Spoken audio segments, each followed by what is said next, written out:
Man, I missed that shit. Hey there, fools. Mizzah Tee here, and I'm back again with another video. And this one is actually the first in a new series I'm calling I Missed That Shit. And I'm sure, guessing by the title alone, that you realize that this series will be about things in gaming, specifically that I miss, and also other things in pop culture that I miss, but mostly it'll be centered around gaming. And that's what this first video is going to be about. This one is about licensed games, specifically movie licensed games or television shows, things of that nature. Also, comic books and things of that nature as well. Going to be looking at games specifically from the 6th gen, which I feel is probably the peak gen when it comes to this kind of stuff, and specifically the PlayStation 2 and GameCube consoles as far as the games we're going to be looking at today. So let's get it started. First up, we have here Star Wars Rebel Strike. These games were amazing on the GameCube, visually especially, made by Factor 5. Those guys were wizards when it came to technology and like tapping a system out. Rogue Squadron 3 is the one I'm showing here, but both Rogue Squadron games were pretty amazing. Next up, we have Terminator 3 Rise of the Machines. This game wasn't that great, and a lot of people didn't like the movie that much. I actually did like the movie. I thought it was pretty well done, especially as far as the action set pieces go. The game, like I said, wasn't that great, but this isn't only about the really good games or whatever. This is just about missing movie tie-ins for games and missing TV show tie-ins for video games. That was a cool thing, and I really missed that happening. And here we have Superman Shadow of Apocalypse, made by Atari. This is probably the best Superman game out there. Some people may say, well, that doesn't mean much. There was beat 'em up style, brawler style Superman games on the Super Nintendo. I remember the I think it's called The Death and Rise of Superman, was a pretty good one. This is, like I said, this is probably the best Superman game out there. That may not seem like saying much, but in its own right, it's a really good game. You should definitely check it out. Then we have Batman Vengeance for GameCube. The Batman games have gotten a lot of accolades for the Arkham games, but there were a lot of really good Batman games. This is one of them for, like I said, GameCube, and it has the kind of the animated series kind of art style to it, which I love, and really good Batman game. And now we're getting into the video games that really kind of sparked this idea for this video, and it's the EA Bond games were all pretty damn good. And the cool thing about it is that these were not, based on movies or anything, and here you have everything or nothing, but the game starts as if it is a movie. It is based on a Bond movie, and it might have actually been better plot-wise than some of the later Pierce Brosnan Bond movies. And here's everything or nothing. Like I said, the EA games, the production value was through the roof on the EA Bond games. Really good production value. This one specifically had likenesses of other actresses.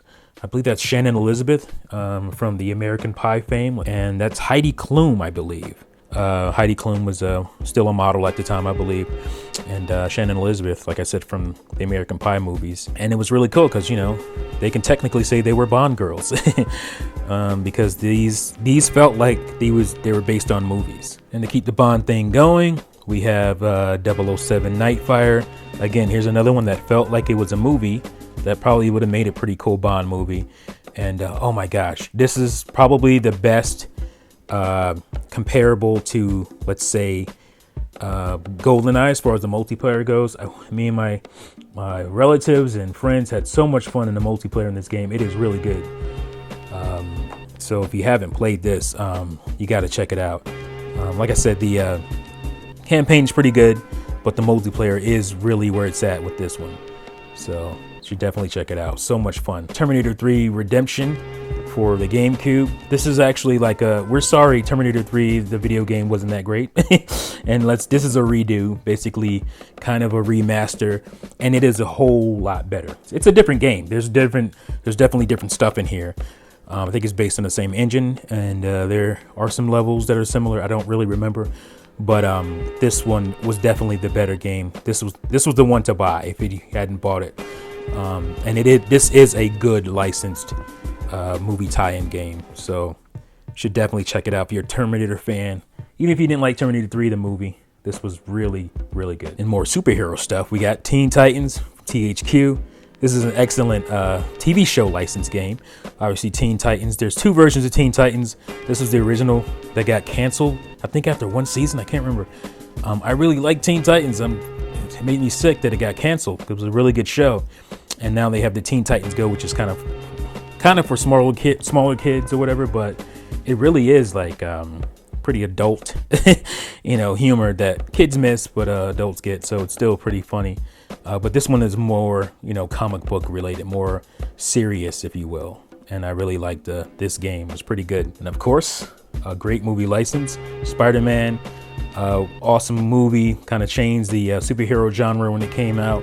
It was one of those movies that really defined superhero movies coming out. And the games were really good. This is Spider-Man 1. As you can see here, there's the back of it there. Green Goblin and facing off.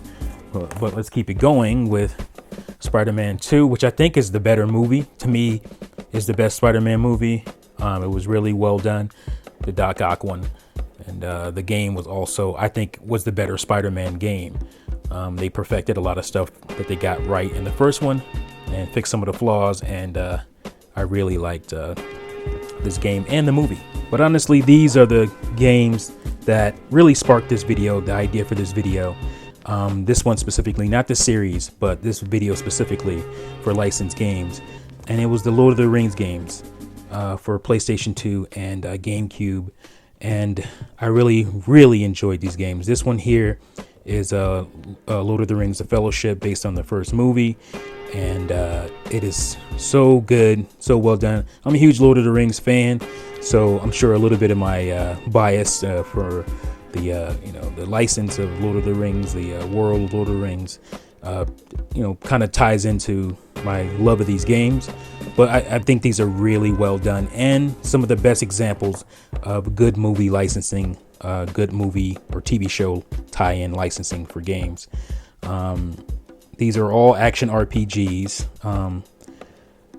starting with the Lord of the Rings Fellowship here for PlayStation 2. This one didn't actually come out for GameCube, and that's why I'm showing it here for PlayStation 2. But these follow-up ones here are all on GameCube. This is Lord of the Rings Two Towers, based on obviously the movie Lord of the Rings Two Towers. All these games sold really well.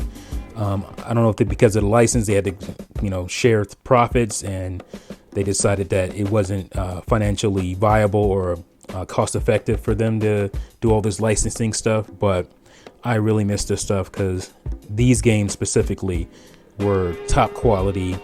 You would get stuff from the movies that would go into like cutscenes in the game, and then it would like meld into like real time footage of the game, and then you go into your regular action RPG stuff.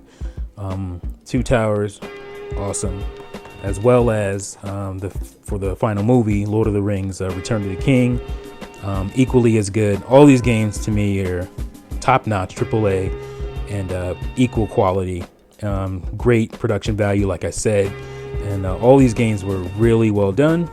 I can't say that enough. They took a lot of care with the Lord of the Rings license, and this is the only one that is way different from the other ones. This was a turn-based RPG, traditional RPG, and that's Lord of the Rings: The Third Age, and it kind of covers material throughout the movies, and really, really well done. You'll get lost into this game, I think, if you're a fan, and you'll really appreciate the quality. And again, also on GameCube. I'm pretty sure this one came out on PlayStation 2 as well, because this was, like I said, a very different game from the other ones. Also licensed from EA. And yeah, I mean, that was the main reason for me making these videos, because I feel like if they took the quality and care that they took into these games, into future licensed titles, we'd be in for some great stuff. Let's just put these games out here and check them out all together, kind of. And yeah, I mean, these are things that I wish would come back. And like I said, I just really miss this shit.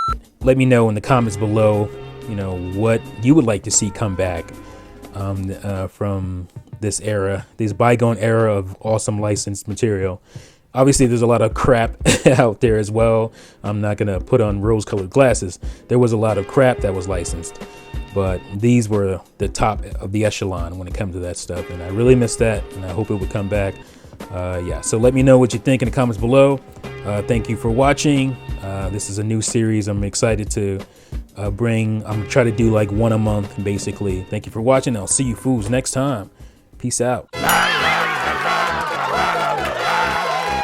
you all for watching Mizzah Tee Show.